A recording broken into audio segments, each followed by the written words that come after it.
It is so prevalent and difficult. It's like we compare like someone's highlight reel to our backstage mess.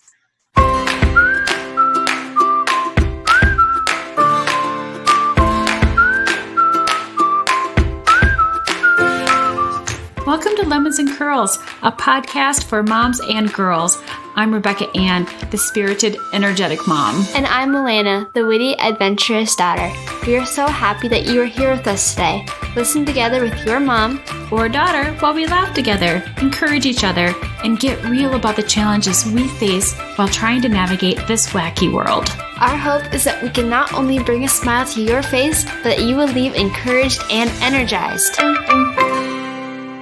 Welcome back to our podcast, Lemons and Curls. We are going to be doing our third part of our interview with Jodi Aman today. Our final part. Are you excited? I am so excited. Oh my gosh. This is my favorite part too. It is? Yes. I don't know which one's my favorite though. I can't remember exactly what topics we covered, but the whole interview was really fun. Yeah, this one is pretty awesome because she's going to talk a little bit into like the social media side of things and then things that people can do while they're kind of stuck at home. And some people are having a lot of anxiety about going out and what you can do and just some tips. And then she gives some amazing, really great advice for how to nourish moms and daughters. So It's pretty awesome. So you're not going to want to miss it. So we've had some ups and downs and things going on this week, haven't we? Pretty much, yeah. We are releasing this on Monday. It is Monday. It is Monday for us right now. We are recording this on Monday. Yeah. We're supposed to release podcasts on Monday, but we've been so busy we haven't recorded this one until Monday. So, I mean, it's Monday like at 11 hot off the press. Monday at 11:59 is still Monday. So, yeah. We just take what we could get some of these busy weeks, can't we? But at least it's still Monday. Yeah, we've been just kind of trying to get things wrapped up and ready to go for the school year. I know a lot of people are doing that. I've talked to a lot of people that are trying to figure out what to do with their kids this fall, whether or not they're going to send them back to school. And so as a homeschooler, I've actually been talking to a few moms over the past few days about what does it look like when we homeschool. We've been homeschooling for 11 years now. So yeah. You get asked for homeschooling advice a lot. You know, and I used to be the one asking for advice. I know. I can't believe I'm on the other side now. I'm so proud. I'm so proud. And then I'm like, oh my goodness, I'm so old. Well, you're pretty much done homeschooling me. You have 1 week left? I'm still working on my school. I am big into procrastinating. And I actually saw something. A crown. I saw something on Pinterest. Yesterday, it said, I don't procrastinate, I delegate things to my future self. I'm like, that is so me.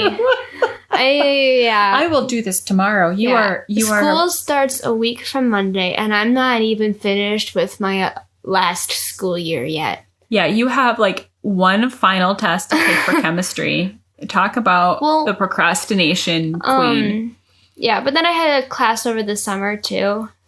Yeah. Which is going to be done on Wednesday. You cannot keep using that as an excuse. Crickets. I don't know what you're talking about. Don't know what you're talking about, Mom. Yeah. We have had a couple successes this week, though. First of all, the long-awaited pizza oven. Woo! We need to post some pictures of it. It is re-poured because we had such a fail last time. Yeah, we tried to pick it up. It crumbled apart. Yep. We got it on video, though.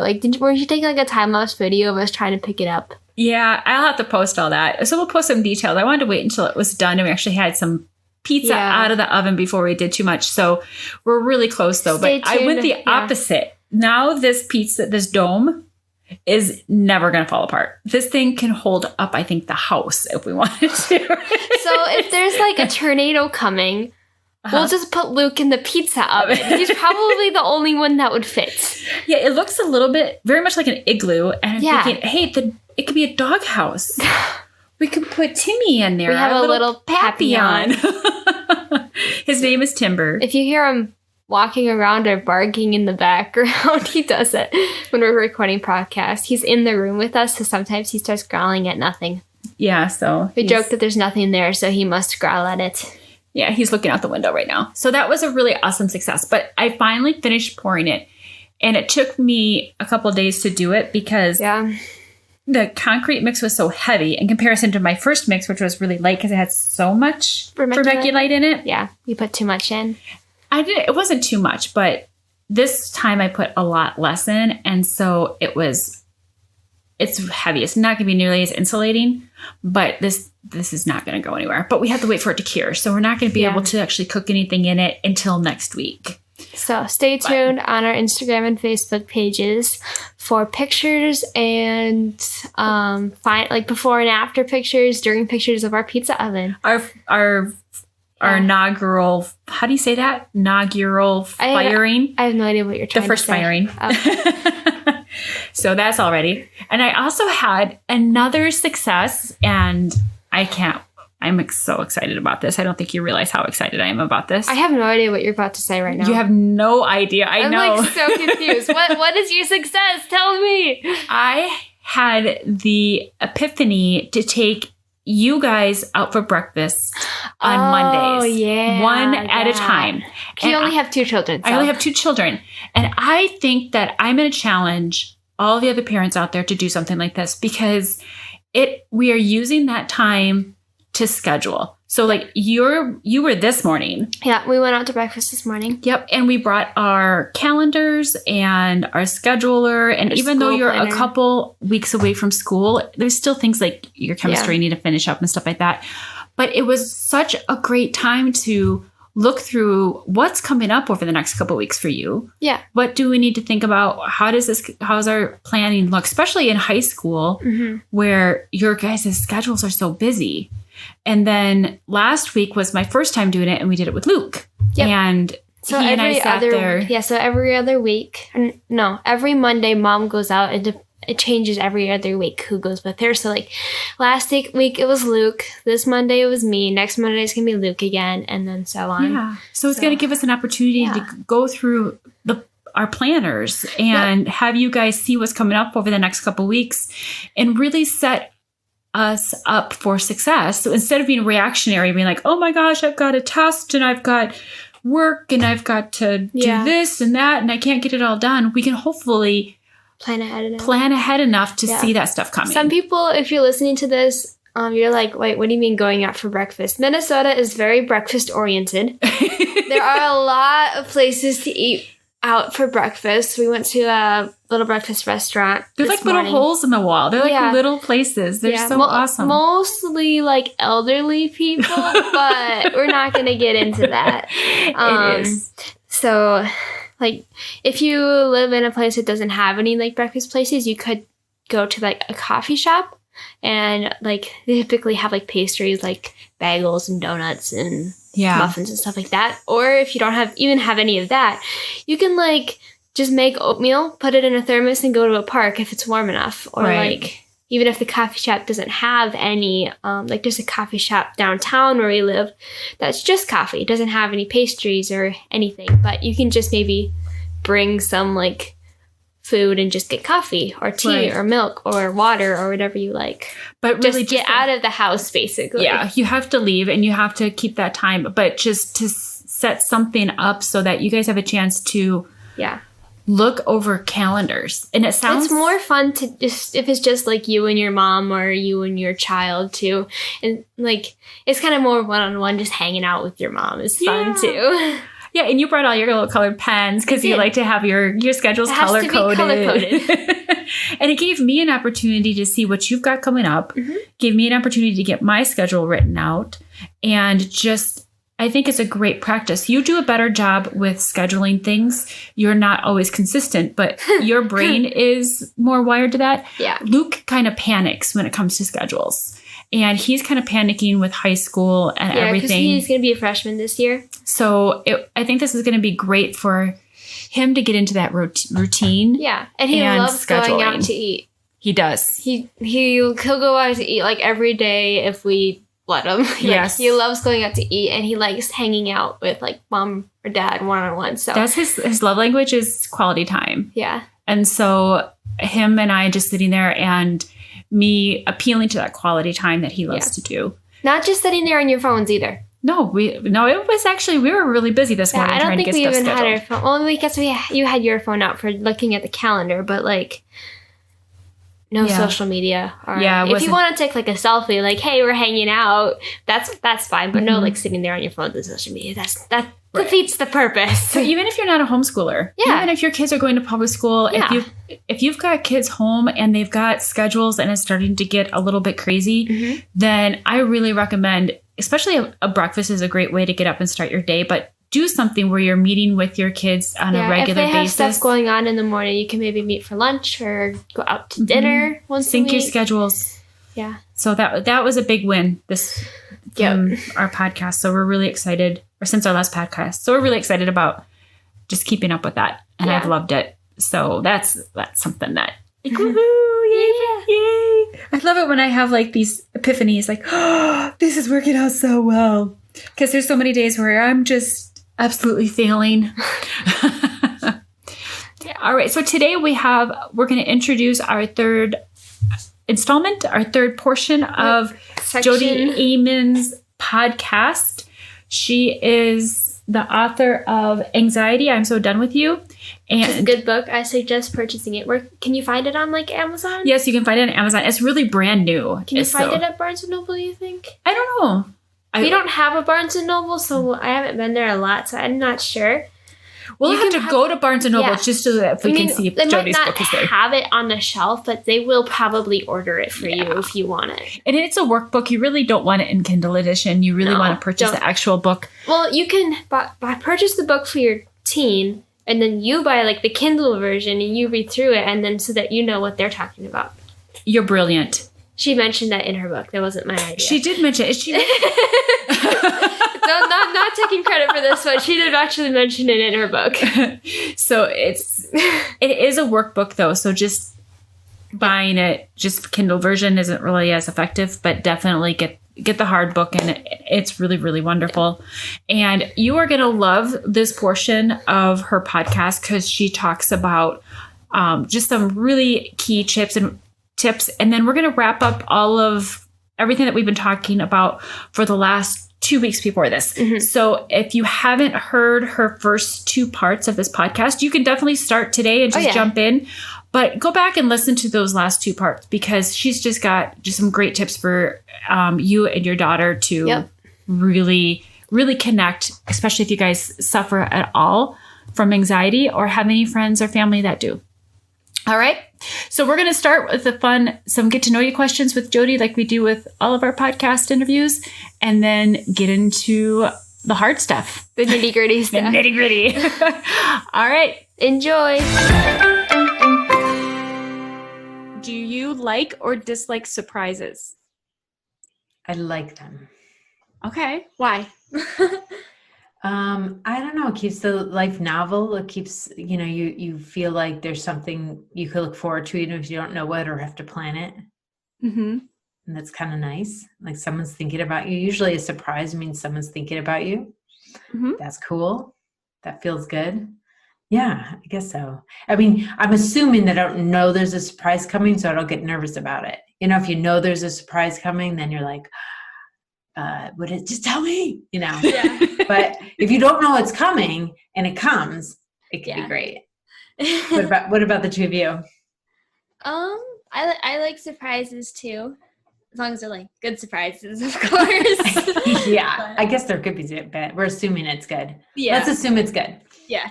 But I like good surprises. Yeah, I'm kind of torn. Like you said, I think if I know a surprise is coming, then I have to know. Like, I do not like surprises. But at the same time, I can look back as sometimes where there's surprises and it was awesome. Yeah. But like, if you ask me generally, no, I do not like surprises. You like to know? I like to know what's going on. They could be good. I know. Just let go a little bit every once in a while, right? Just let it go. Let someone else do something for you. Yeah, exactly. I had a surprise party. My husband did a surprise party for me when I turned 30. So it was fun, but at the same time, there was a lot of pressure on something like that. And so like looking back, it's like, I don't mind surprises, but then like the surprise was like, happy birthday, everybody's here. And then I'm like, everybody's looking at me. Right. My husband got me in 30 and 40. Oh, both times, huh? Yes. I think he forgot the 31 when he did the 40, or maybe my family did the 31 or something. So I don't know what made him do that for. I was really like, what are you doing? We already did this. You didn't see it coming at the 40, huh? No, actually, I saw a text come in from my sister, so I found out. The 30, I was flabbergasted. I had no idea. And I'm an intuitive person, so like nothing really much gets by me. So the 40th one, I just get it. I read through everything. And so, not that I'm looking for it, it's just that, information is coming to me and I read more than it shows. So, so it's hard to get one over on me. I'm that way too. For Christmas and things, like people have a hard time surprising me for presents and stuff like that. Just cause like, I don't know. I just notice things like, same. I have to like either make her something completely unexpected or like buy her something that she never would have guessed. Otherwise she knows that I'm going to get her. I'm like, I really want to surprise you, but you guessed too well. That is so hard. So it's kind of, I haven't really talked to anybody else that kind of has that same intuition. So that's. Yeah. And Elena, your mom probably loves it just the same. It's still a thoughtful, wonderful gift, but like sometimes you just want to surprise her, right? Yeah. Like you just want it to be like, it's fun for you too. The surpriser is as fun as the surprisee, right? Yep. And when I find out, sometimes I'm like, oh, I'm so sorry. I know. It's like, oh, I got the email. Like, how was I on there? I happen to see your phone when this text comes up or something like that. And I'm like, oh. Darn it.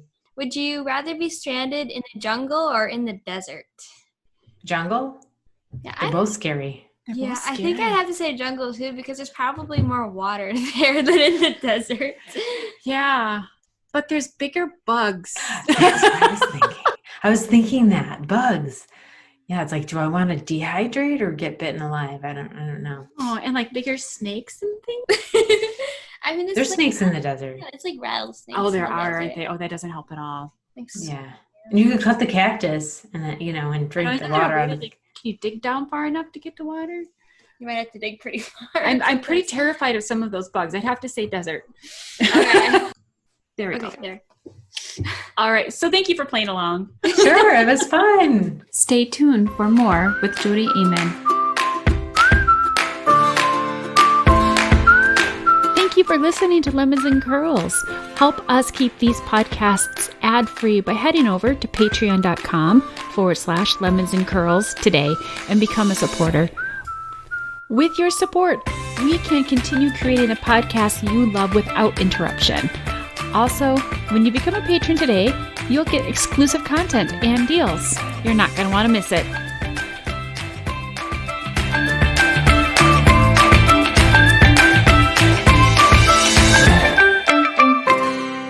You're watching and you're comparing, and it doesn't help the anxiety either with all of the social media. And I know it's been, this whole idea has been beaten, but at the same time, it's still so true. It's like you just see everybody else around, and although we're there to support each other through Facebook and stuff like that, you can't help but also see all the perfection coming through. Right. Or like air quotes perfection because people like Photoshop pictures. Yeah. I mean, not all of it's true. I mean, it is so not a lot of it not true. And you're not seeing the ugly. Yeah. Right. And so you're so used to seeing the perfect that you have this false sense that that's the way you should be all the time. Everyone else has a perfect life except for you or something. Exactly. That is so difficult. It is so prevalent and difficult. It's like we compare like someone's highlight reel to our backstage mess. Yeah. And Yeah. it's a big problem. It is a big problem. And so you see that if teens are off their phone for a while, they do actually feel better. Yeah. They do. Yes. So especially if you're lonely, especially going through like this pandemic, and teens are much more lonely because they have a lot less activities than they used to have. They can't see their friends, do a lot of different things. And if you're seeing some people get together sometimes on social media, and it just feels like you're the only one. When we're isolated, that negativity in our head spirals and grows. It does. We're not supposed to be isolated. And so this is an extra difficult time that they're going through. So kind of closing and kind of bringing this up, you kind of brought up kind of our last point as far as what to do over this time, because it looks like the isolation is going to keep going. So do you have any suggestions as to those that might be struggling with anxiety and struggling with this even intense isolation time of just what to kind of keep in mind and what to shoot for? This is really hard because the more isolation, the less motivated people are, but if whatever way you can to work against that, because we need, there's three things really to bring online. One is routine, because it's lost, Right. But some sense of a routine where you're exercising the same time, sleeping the same time, eating the same time, something they give your mind a rest of having to be like, what's happening? It's like, oh, okay, at least it takes one little element out of it. It really settles us down a little bit to have some set, and it could be really loose. But with a routine like that, then you have a little bit of intentions for your day. Like if you're like, I'm going to watch TV for 2 hours, you enjoy the TV more when you have that intention set to watch TV, because it's not like you lost your whole day watching TV and now you did nothing. You have nothing to show for it. Right. And then you're feeling guilty because you watched it at all. You feel guilty, so you don't get that relaxation that you needed. You know what I mean? Right. It undoes it all. So, but if you're like, okay, I'm going to relax because I've been working really hard, so I'm going to relax all morning. Then you really enjoy that relaxing time. Exactly. And so it makes a huge difference. So the second thing is to have a sense of purpose. This is also what's lost, not having any activities, right? Some people are doing sports outside still, so they have that. So that's good. Keeping some movement in is so important. That's part of the routine. Some exercise every day, eating well. And then, but the sense of purpose is if you don't have a sense of purpose, you feel untethered.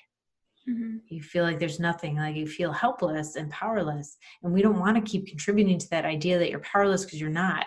Right. So it could be just an art project. It could be doing something for somebody else. It could be starting a podcast, start another one with a friend. But if you started it with a friend, then even if it's virtual, it's a project to do together. Right. So there's a connection, and then there's the project, and then you're doing something for the world. It could be some kind of volunteering or gathering supplies and sending. It could be something like that, or it could be creating something or making something and delivering it. I have a client who started a dog biscuit business. That's awesome. It's like a sense of purpose, right? And then the third thing is novelty. They've lost kind of novelty, lost something to look forward to with all the events canceled. And so we need to have some kind of novelty. So some families are doing things like, we're painting a mural on the side of the shed just for something that's, I guess, more purpose too, but it's also something different. Right. Creating an obstacle course in the backyard, or driving a little bit further to go to this park that you never explored before. Right. That sense of novelty does make a difference. Play a new game or design a new game or something, just to have something different. That is happening. interesting. Yeah. I never really thought about that being a key, but you are really right. We need our brain needs novelty, or needs creativity, needs novelty. Yes. And if we are idle, actually it decreases our motivation, because those things release our dopamine, which helps us feel good. And if we're not releasing that dopamine, we actually get less motivated. Right. And it's harder. Yeah. And so people are like, well, if I'm not motivated, so I don't want to do any of this stuff. You got to do it, and then you start wanting to again. Yeah. And so it's an important piece. It's an important piece to remember. Yeah. But if you're not motivated, something's wrong with me, I'm tired all the time, I'm depressed, I'm tired all the time, then you're really caught up with something's wrong with me. But if you knew that this is a totally normal reaction to what's going on, but we could override it, and we need to, or else we'll feel more tired, feel more heavy, feel more depressed. Yeah. I think that makes a difference. When people are depressed or like something's wrong with me, instead of being like, this comes out of the context of what we're going through, it's absolutely a normal response. So Right. stop beating yourself up. This is what you do. Yeah. But we get so stuck in beating ourselves up, and then that really is distracting from healing, isn't it? It is. It definitely It takes is. a lot of energy. And you feel so exhausted. You really do, after like really doing nothing but beating yourself up. So yeah, we just started deciding that we're going to build a pizza oven outside. Wood-fired pizza Wood-fired oven. pizza. I love it. We needed a project, and that was the project we needed. Yeah. And so it is really, yeah, I can totally relate to that as far as just needing a purpose and something new and different. We kind of have lost the spontaneity with everything being closed down. Yes. Lost It's the like opportunity to be like, hey, let's go meet for coffee or something like that. Cause yes, there's not much to do. I mean, at first it was cold. So once it started getting warm, it was like, yay, we can do all this stuff outside. And then it's like, okay, you sit around and talk outside. There's not much else. I guess you could do some sports or something, but there's not much else to do. yeah. And so like the novelty wore off pretty quick, but yeah, just getting kind of creative about what you can do now. What but can you do? And I'm getting so tired of being creative too. It's exhausting.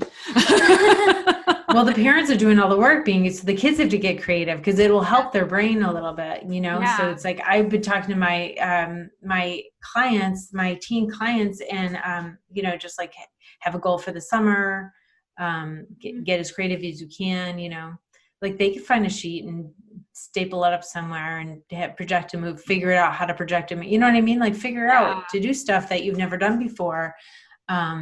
I know some of that might cost money, but sometimes there's money because there wasn't the budget for some of the entertainment. So there's money to get stuff that you wouldn't have gotten, Right. We wanted a basketball hoop, and early on in the quarantine, we couldn't find one. And so we walked around the neighborhood, and all the places we saw a basketball hoop outside, my son put notes in the mailbox and said, we offer you $80 if you're trying to get rid of it. Some people are trying to get rid of it, Yeah, they've been sitting there for years. They're retired, or, their kids are older and but they don't bother. And so he got 2 responses.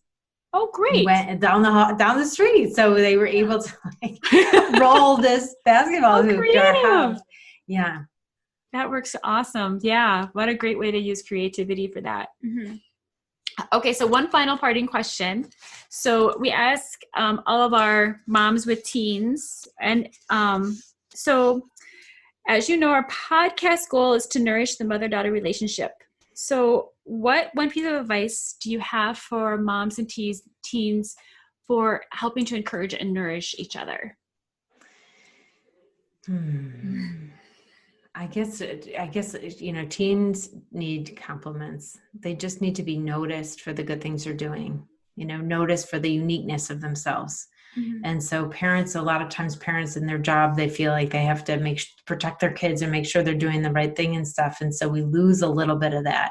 But kids are so hypersensitive. So even if you're like, oh, you had a spot on your shirt, why don't you change it? They're like, how come everyone's criticizing me? Yeah. I'm like, I'm only saying stuff you could fix, I mean, it's like, it's not about your personhood, it's just like you have a drip on your shirt. So, but it's really hard to take all that stuff. So I'm overdoing all of the compliments, just really noticing they can't be too general, and they have to be genuine. Okay. And so you have to do the work of really noticing your child's uniqueness, because it's there. In our culture, we notice all the deficits, and we really don't celebrate all the good stuff that we are and we do. And so if you start doing that, you're training your kids to be looking at their own uniqueness and also looking at their own skills and abilities.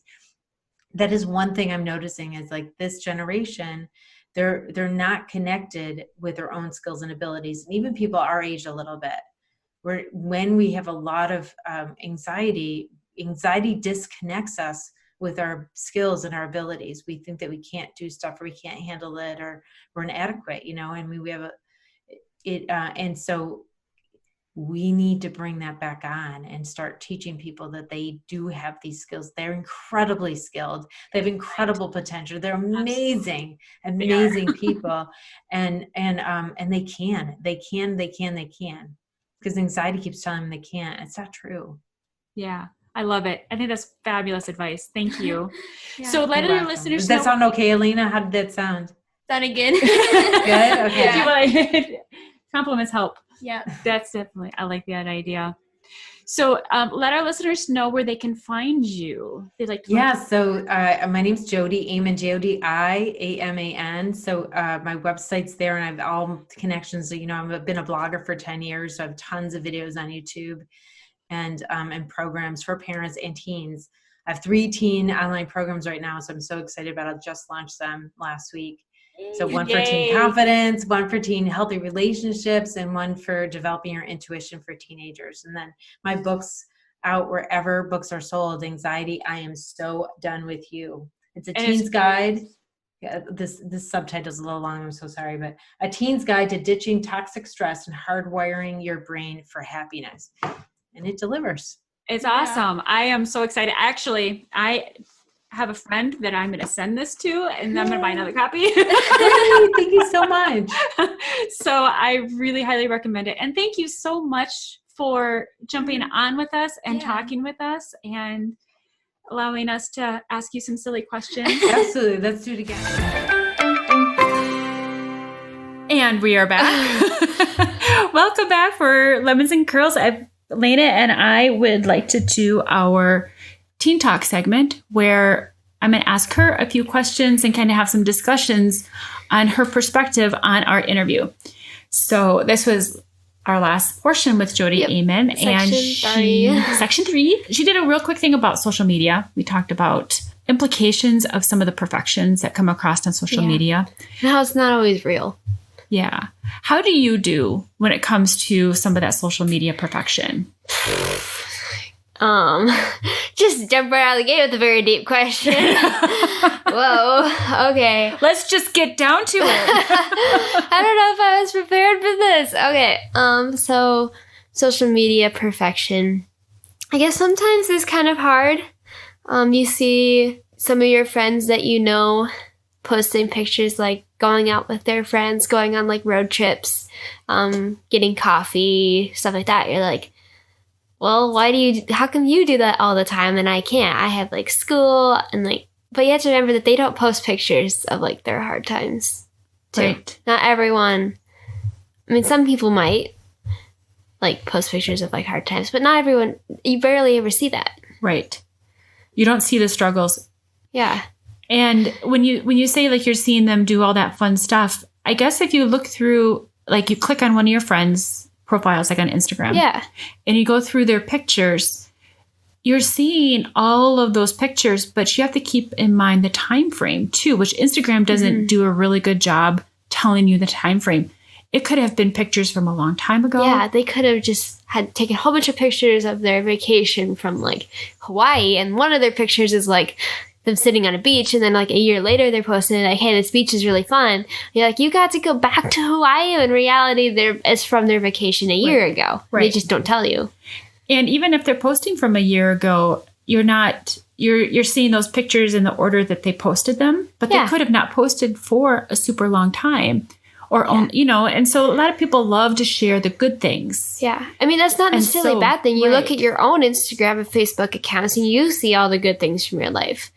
It's kind of like you're out on the boat someday and you're like, the sun is shining. You're still be like, hey, this is an Instagram moment. Let's post this. But it's not like if you're having a bad day, you have an argument with your sibling, you're not like, this is an Instagram moment. Let's post a picture of this. There's mascara all over your face. Those are not the moments people share, are they? So it can get... Everyone has those moments. You have to remember that it's not just you. Mm-hmm. And it's hard to keep that in perspective, though. Yeah. Especially when you're kind of down on yourself and you pick up your phone, right? Yeah, like that's a good idea.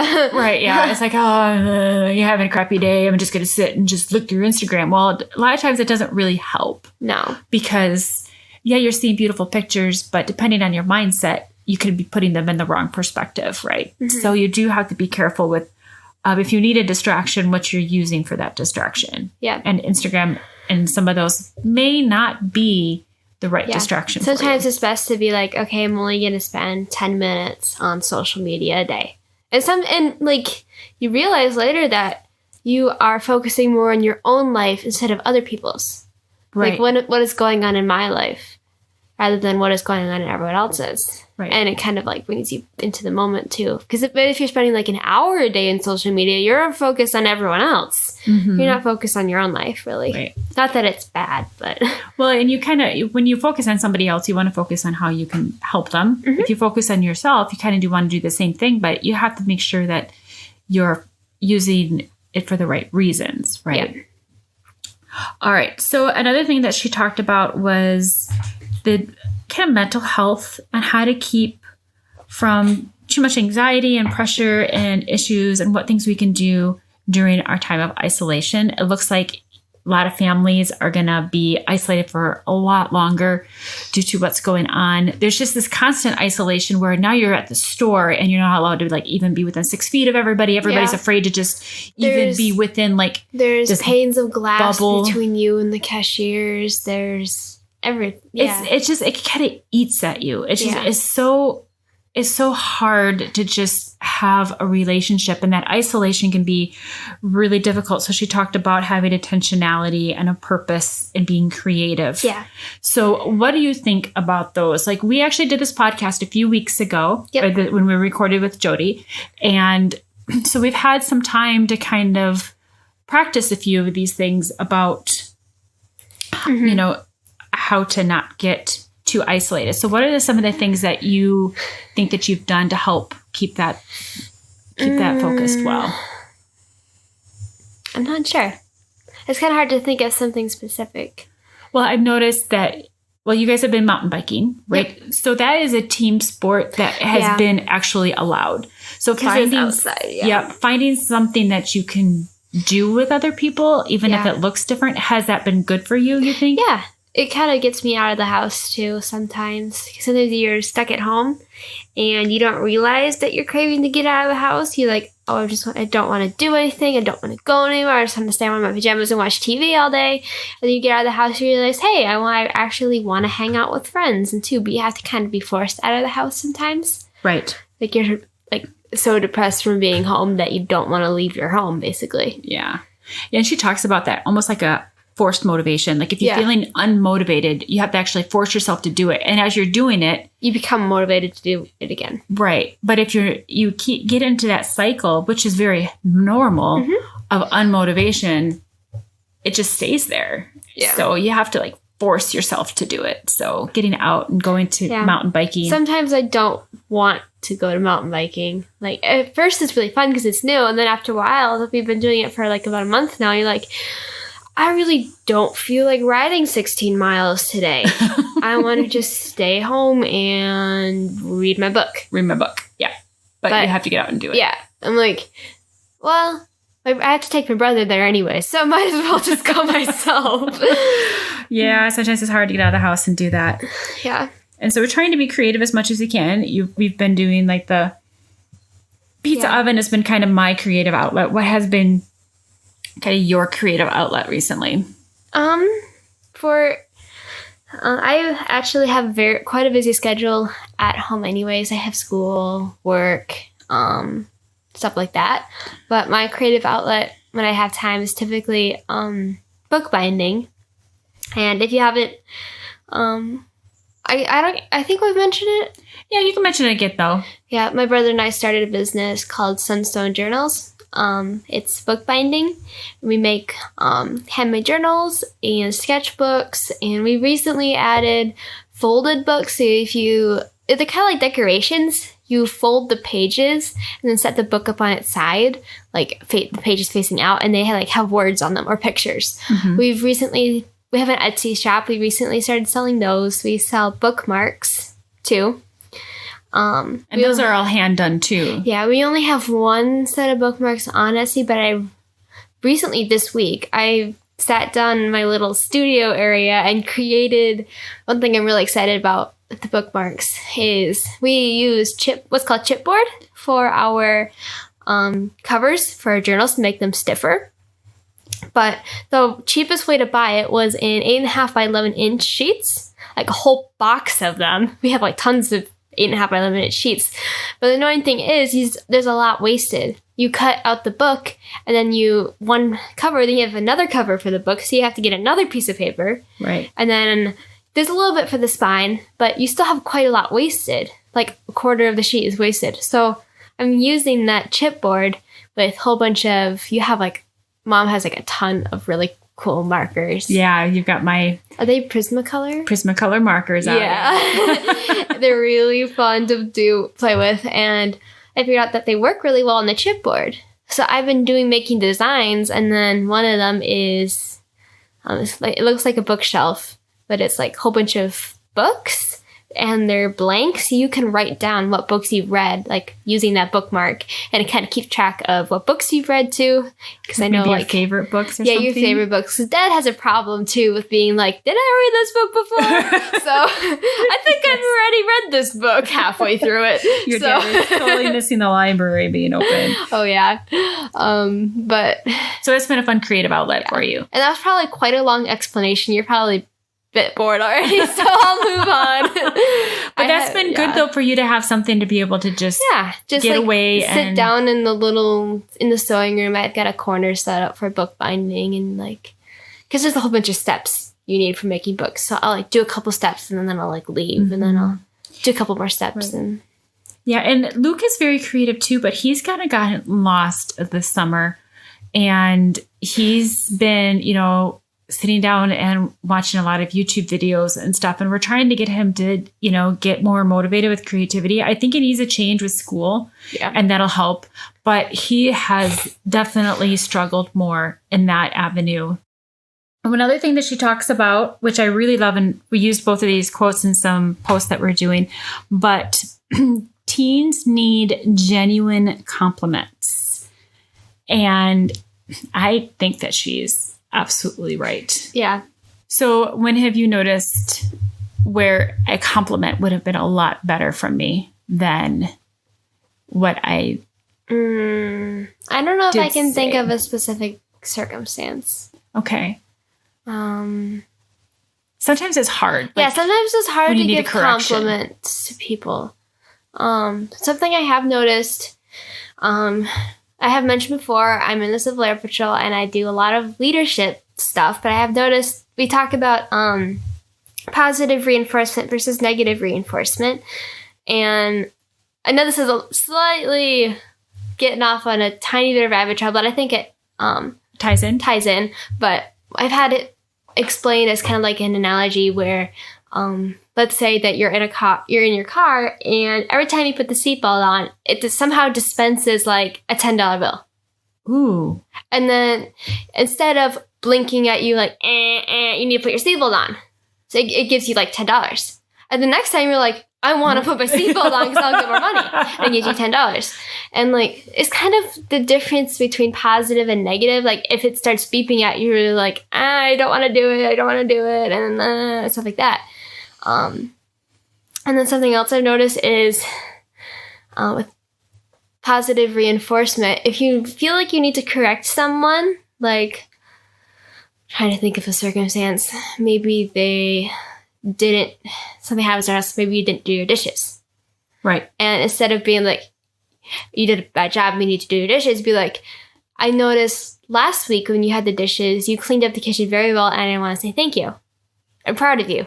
And walk away. And they'll be like, that was nice. I want that to happen again. I'm going to do my dishes. Oh my goodness, you're speaking into my heart right now. I mean, sometimes you do need some correction. There is no such thing as like total positive correction and everything is perfect. You do need some negative correction, like, hey, you need to do your dishes. But right. But it's so hard sometimes to just not see just like the bad. Right. Because sometimes you like correct them like every day, like you didn't do your dishes. You didn't do your dishes. I feel like it's just a broken record. It bounces off of you. So if you start being like, hey, last week you did the dishes very well and thank you. Mhm. I don't say anything else. Don't be like, you did the dishes really well, thank you. Why don't you do that every week and walk away? That, that kind of doesn't work. You have to mean it and it be only nice. So as a parent though, it's hard to stop there. Yeah. It's hard to stop. Not everything has to be a moral lesson. That could be like a quote you paint on your wall. All right, we're going to move on. No, that's actually, it's so hard. And even like this morning, it was like, okay, because it's your dish week. Yeah, it is my dish week. And I'm ignoring it. Mm-hmm. Right? I did the dishes last night. Okay, but it's, as a parent, and you're so used to always being there and correct. Yeah. To make that transition into not, when you guys become teens and stuff like that, into not hound. I know that that's super important. And I really do try. And I think I'm getting better, but I have so much room for growth with that. But it's such a hard transition that, it's like I really have to put some mental thought into that and like really specifically kids, do that. I noticed because I have cousins who are 5 or 6, and then turning like 6 next 3. month. Yeah. And we took care of them a couple weeks ago, and everything is like, okay, don't do this, do this. Tell them exactly what to do all the time. Very literal. Very literal. Like, yes. Okay, take your dish, put it in the sink, go wash your hands with soap, dry them, and then turn off the light. And like with teenagers, you don't tell them to do that. They're like, Mom, stop it. I got it. I know how to do this. I know. And then you have to be like, I can't stop. But there's a fine line in that, because there is some instruction that still has to happen, but there's also a sense of you have to back off and you have to let them figure it out. And I love the analogy too of making sure that you give a safe space for your kids to fail. And I really want that ability for you guys, but to then turn around and go from that nurture and hold on to you and trying to protect you and teach you to backing it off and watching you just walk right off that cliff, that can be really hard to do. So it's definitely a struggle. I know that I am not alone in that one. So I give some encouragement to other parents out there and other moms that you can do this. The last one I want to touch on really quick before we head off for today is her quote that says, "Notice your child's uniqueness." And I thought that was really powerful. Yeah. And it's not that we don't see it, because we know that every one of our children, even if you have a large family, every one of your kids are so unique. But you just forget about notice it. Yeah. When you live with your child, like you typically live with your child like every day. I mean, there's some situations where you wouldn't, but you live with your child like every day. You don't specifically notice like they are unique and they are different, or like not different, but like kind of like special. And every single day, because you're used to it. Right. You kind of don't notice. Right. And so to take that actual, put some brain power on noticing that uniqueness and just praising them for that, or just, being excited about it. So it's been super fun to see how unique like you and your brother are. Yeah. It's what's kind of fun too is sometimes like to take personality tests. Yes, that's another good way to kind of figure some of that out. If you've ever heard of the Myers-Briggs personality test, my 4 letters and Luke's 4 letters are literally completely opposite. They are. Where I'm an I, he's an E, and so on. Like there's 2 letters, each personality type is 4 letters. And the first one, there's 2 different you can choose from. The second one, there's 2 different. And for each one that I have, he has the opposite. Yes. So it's kind of funny. We have like opposite personalities, but you really wouldn't, they're not like opposite, but it's just kind of funny. Yeah. And so having me as a parent, having you guys take those personality tests has been really helpful, because you notice I'm an introvert, but he's an extrovert, and you can be like, okay, you need to go spend time with your friends. You're driving us crazy. Yep. And to be excited about his differences, because you and I, our personality tests ended up being exactly the same. Yeah. Your poor father and brother. And so they ended up being exactly the same. And so I found myself butting heads so much more with your brother. Yeah, because you guys are like so different, but I can see you have the same sense of humor though. Sometimes we do, yeah. You were like both laughing at things. I'm like, what? I don't get it. Oh yeah, I'm like rolling on the floor. So it's fun to go through those personality tests, or even to do the love languages, or to do the Enneagrams, or something where it gives you as a parent not necessarily not the personality types to tell you what kind of pizza you are. Not that. We're not talking about like that. Pick a color and I'll tell you what you're going to be in 10 years. That's not what we're talking about.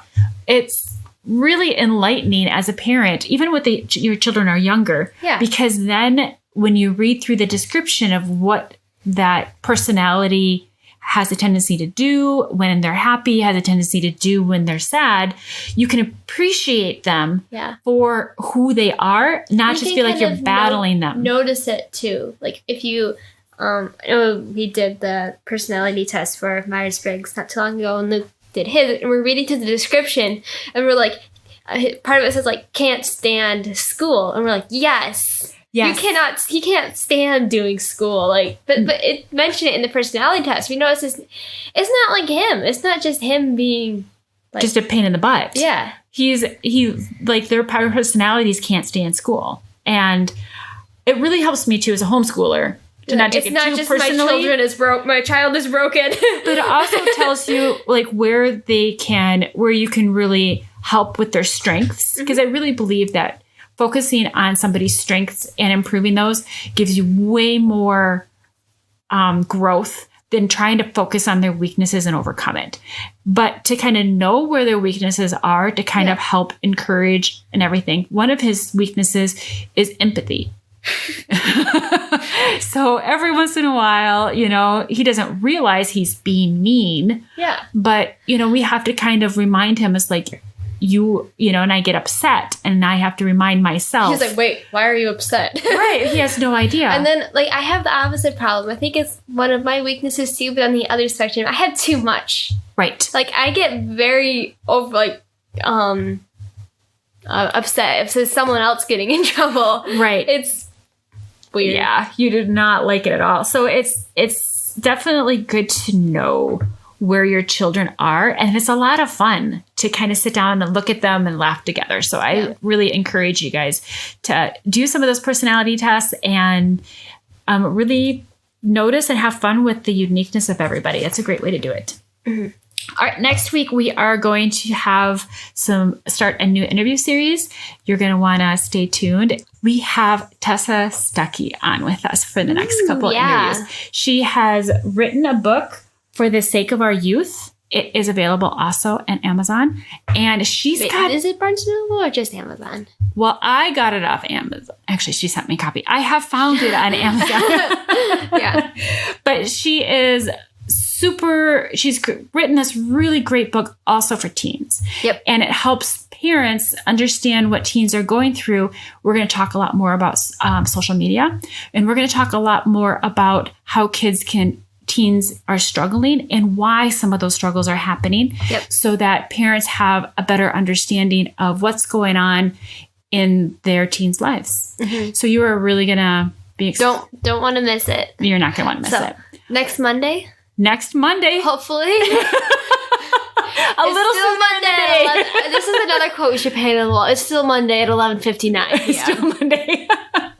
All right, guys, we're signing off. Have a great day.